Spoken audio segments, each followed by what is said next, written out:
આમ આદમી પાર્ટીના કાર્યકરો અને નેતાઓ પર એક પછી એક કેસ થઈ રહ્યા છે અને આ મામલે ધારાસભ્ય ગોપાલ ઇટાલિયાએ મોટો ધડાકો કરતા આઈપીએસ અધિકારીઓ છે તેમના પર ગંભીર આરોપ પણ લગાવ્યા છે અને હર્ષ સંઘવીના ઇશારે આ ખેલ ચાલી રહ્યો છે તેવું નિવેદન આપતા ગુજરાતના રાજકારણમાં ખળભળાટ મચી જવા પામ્યો છે।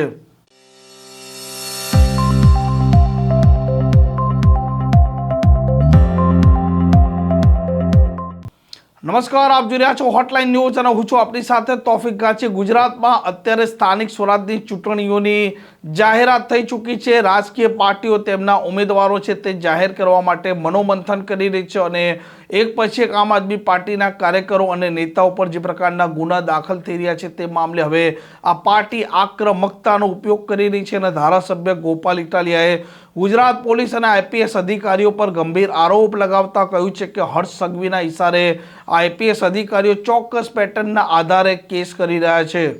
ગુજરાતમાં ભાજપને આમ આદમી પાર્ટીનો જે ડર લાગ્યો છે એ ડર ઓછો થવાનું નામ જ નથી લેતો।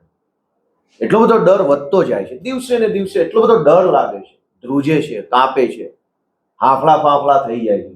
અડધી રાત્રે ઊંઘમાંથી ભાજપના નેતાઓ જાગી જાય છે અને સપનામાં અરવિંદ કેજરીવાલ આવે છે, સપનામાં ઈશુદાન ગઢવી આવી જાય છે, સપનામાં સાવેણો દેખાય છે ભાજપના નેતાઓને અને અડધી રાત્રે જાગીને એસપી ને ડીવાયએસપી ને ફોન કરે છે કે આપવાળાને પકડી લો, એરેસ્ટ કરી લો, જલ્દી પકડો, નહીતર આ લોકો અમને ચૂંટણી હરાવી દેશે અને પછી અમે ક્યાંયના નહીં રહીએ।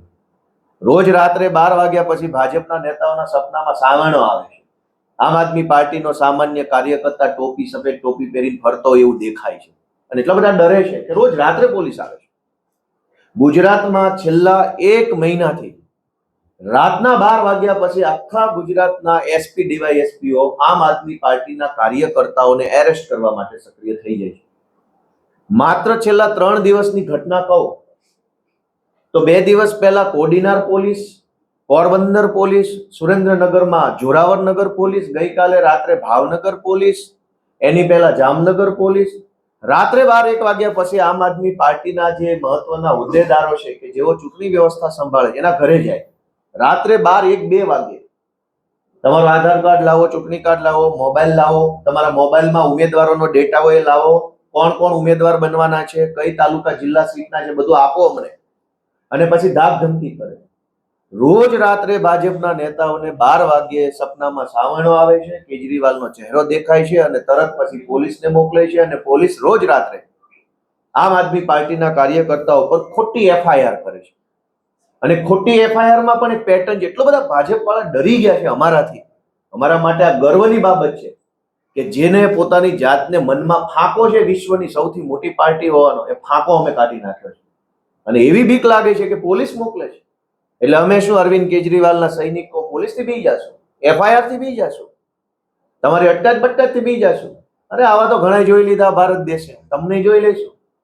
આ એફઆઈઆર જુઓ, એક જ પેટર્ન થી આખા ગુજરાતમાં એફઆઈઆર। 31 તારીખે જામનગરમાં આમ આદમી પાર્ટીના કાર્યકર્તાઓ પર ખોટી એફઆઈઆર દાખલ થઈ, જેમાં સ્કૂટી ઉપર એક ભાજપનો બુટલેગર આવ્યો, એ ભાજપના બુટલેગરે આમ આદમી પાર્ટીના કાર્યકર્તાની ગાડી સાથે એક્ટિવા નોર્મલ ટચ કરાવી, તરત જ 10 સેકન્ડમાં પોલીસ આવી અને પોલીસે જાનથી મારી નાખવાની કોશિશ અને લૂંટની એફઆઈઆર કરી નાખી। રાજકોટ ગ્રામીણ પોલીસ સ્ટેશનમાં પણ આવી જ ઘટના બની, ભાજપનો બુટલેગર આવ્યો, આમ આદમી પાર્ટીના કાર્યકર્તા સાથે એક્ટિવા ટચ કરાવી, 10 સેકન્ડમાં પોલીસ આવી ગઈ, જાનથી મારી નાખવાની કોશિશ અને લૂંટની એફઆઈઆર દાખલ થઈ ગઈ।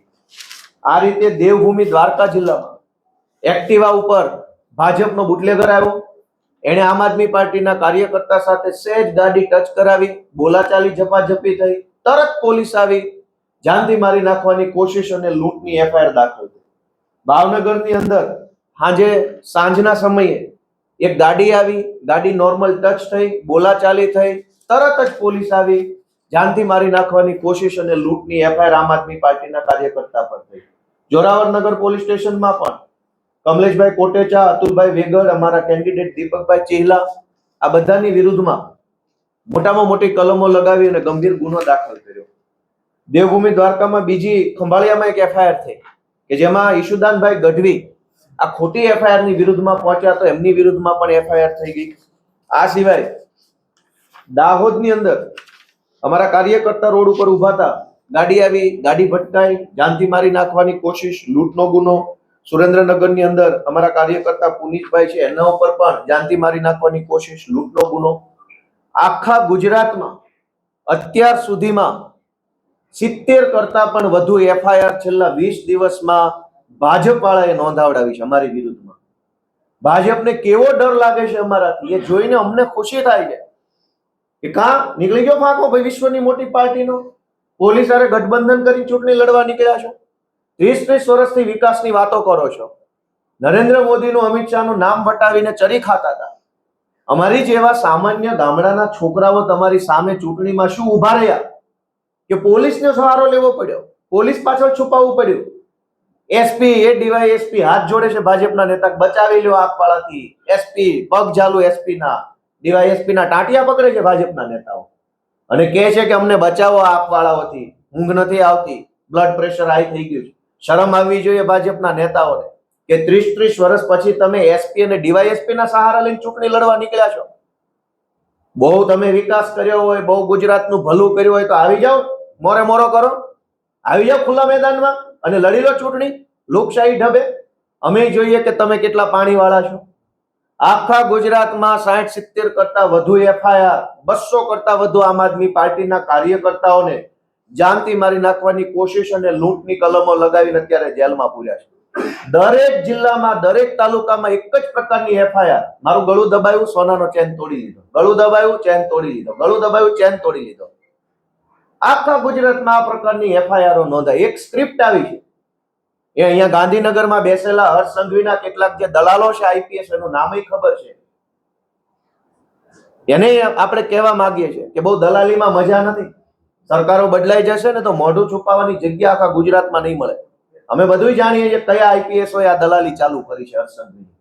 એટલે ભાજપના નેતાઓને ખુલ્લેઆમ કહી દઈએ કે કઈ વાંધો નહીં, તમારે પોલીસ સાથે ગઠબંધન કરીને ચૂંટણી લડવી છે, કશો વાંધો નહીં. અમે અરવિંદ કેજરીવાલના સૈનિકો બતાવી દઈશું કે અમારામાં કેવો દમ છે. અમે આ ગુજરાતની ધરતીનું ધાવણ જાવીને મોટા થયેલા માણસો છીએ. એમ નહીં ફાટી પડીએ. વિશ્વની કહેવાતી સૌથી મોટી પાર્ટી, ટેન્ડર બેઝ પાર્ટી, બહુ મોટું નેટવર્ક, પાને પાને પ્રમુખ, અને સહારો લેવો પડે છે પોલીસનો. ક્યાં ગયા તમારા સંગઠનના હોદ્દેદારો? ક્યાં ગઈ તમારી મજબૂત પકડ? કશું જ પકડ ફકડ કઈ છે નહીં.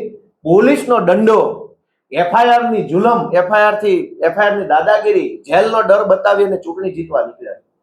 આજે હું ગુજરાતની જનતાને એક વિનંતી કરવા માંગુ છું કે જ્યારે હું આ બોલી રહ્યો છું અત્યારે, ત્યારે ગુજરાતની અંદર આમ આદમી પાર્ટીના 200 કરતા વધુ કાર્યકર્તાઓને એક જ પ્રકારની એફઆઈઆર, ગળામાંથી ચેન ખેંચી લીધો ને ગળું દબાવ્યું. આ એક જ પ્રકારની એફઆઈઆર કરી અને અમારા કાર્યકર્તાઓને એરેસ્ટ કર્યા.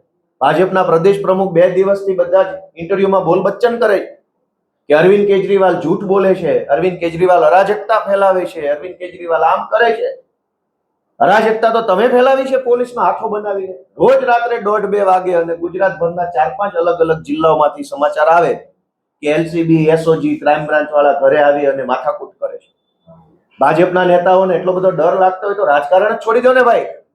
ક્યાં તમને કઈ કોઈ સોગંદ આપવા છે કે કરવું જ રાજકારણ? રાજીનામું આપો, જાઓ કઈ કામ ધંધો કરો, ખેતી વેતી કરો. રાજકારણ કરવું છે પણ પોલીસની પાછળ છુપાઈ નહીં, પોલીસને આગળ કરીને પોચે પાછળ રહેવું છે. આ રાજકારણ નહીં ચાલે. અરવિંદ કેજરીવાલજીએ ગુજરાતના મુખ્યમંત્રીને હમણાં પત્ર લખ્યો કે ભાઈ આ તમારા ભાજપ પાર્ટી ડરમાં ને ડરમાં અમારા કાર્યકર્તાઓ પર ખોટી એફઆઈઆર કરે છે, તો મારે તમને મળવું છે, સમય આપો. તો કેમ સમય નથી આપતા? ટીવીમાં આવીને, ન્યૂઝ ઇન્ટરવ્યુમાં લઈને ભાજપના નેતાઓ મોટી મોટી વાતો કરે છે કે કેજરીવાલ આમ કરે છે, તેમ કરે છે. મુખ્યમંત્રી ગુજરાતના જો સમય આપે, સાચા હોય, ઈમાનદાર હોય, આવા ખોટા ધંધા ન કર્યા હોય, જો ભાજપની સરકારે પોલીસને હાથો ન બનાવી હોય તો સમય આપે મુખ્યમંત્રી. અમે એને 60 એફઆઈઆર નું લિસ્ટ એના ટેબલ ઉપર મૂકવા તૈયાર છે કે આ છેલ્લા 20 દિવસમાં લૂંટની અને જાનથી મારી નાખવાની 60 એફઆઈઆર દાખલ કરી. એક બાજુ ગુજરાતમાં ગુંડાઓ, બુટલેગરો, તોડબાજો બેફામ બન્યા છે. કોઈ પકડવા વાળો નથી. ડ્રગ્સ માફિયાઓને, ખનીજ માફિયાઓ, રેતી માફિયા, હમણાં તો ગેસના બાટલાના માફિયા આવ્યા. જેવી કંઈક ઇન્ટરનેશનલ બોર્ડર ઉપર ઘટનાક્રમ બન્યો ત્યાં તો અહીંયા બધા જ ભાજપ વાળા ગેસના બાટલાની શોર્ટેજ ઉભી કરી અને પબ્લિકને પૈસા વધુ આપો તો બાટલો મળે, રેગ્યુલર પૈસામાં ના મળે. પેટ્રોલ ડીઝલમાં માફિયા આવ્યા. માફિયા બેફામ બન્યા છે. એને પકડવા માટે ભાજપ પાસે પોલીસ નથી. ગુંડા બેફામ બન્યા છે એને પકડવા ભાજપ પાસે પોલીસ નથી. પણ આમ આદમી પાર્ટીના કાર્યકર્તાને પકડવા માટે આખા ગુજરાતના એસપી, ડીવાયએસપી, પીઆઈ, પીએસઆઈ ને કામે લગાવ્યા. અને અધૂરામાં પૂરું ઈશુદાન ગઢવી જ્યારે રજૂઆત કરવા ગયા તો એમની ધરપકડ થઈ ગઈ. વાહ રે વાહ, કઈ વાંધો નહીં, ચૂંટણી આવે છે, જનતાને એક જ વિનંતી છે કે આવા પ્રકારે પોલીસનો દુરુપયોગ કરીને વિરોધ પક્ષો ખતમ કરવાની માનસિકતા સાથે નીકળેલી ભાજપ પાર્ટીને રોકવી જરૂરી છે.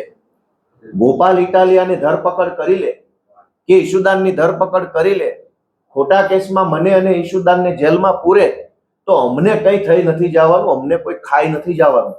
પણ જો ગુજરાતમાં વિરોધ પક્ષ જ નહીં વધે, લડનારા લોકો નહીં વધે, ભાજપની સામે આંખમાં આંખ નાખી અને આગળ ચાલનારા લોકો નહીં વધે તો પબ્લિકનું કોણ સાંભળશે? જનતાના પ્રશ્નો કોણ ઉઠાવશે? અને એટલે જનતા જો એમ માને કે જનતાના મુદ્દા ઉઠાવનારા લોકો રહેવા જોઈએ, જનતા વતી લડનારા વિપક્ષને ટેકો મળવો જોઈએ, તો મારી ગુજરાતભરના લોકોને વિનંતી છે કે આ ભાજપને ભગાડો અને સાવણો લાવો. અત્યારે જે અડધી રાતે સપનામાં સાવણો આવે છે ભાજપ વાળાને, એ સાવણો સપનામાં નહીં, ખુલ્લા આમ દિવસે પણ દેખાય એવી રીતે મતદાન કરી અને સ્થાનિક સ્વરાજની ચૂંટણીમાં આમ આદમી પાર્ટીને સપોર્ટ આપો. આ પ્રકારના સમાચાર માટે હોટલાઇન ન્યૂઝ ડે ચેનલને લાઇક, શેર અને સબસ્ક્રાઇબ કરવાનું ભૂલતા નહીં. નમસ્કાર.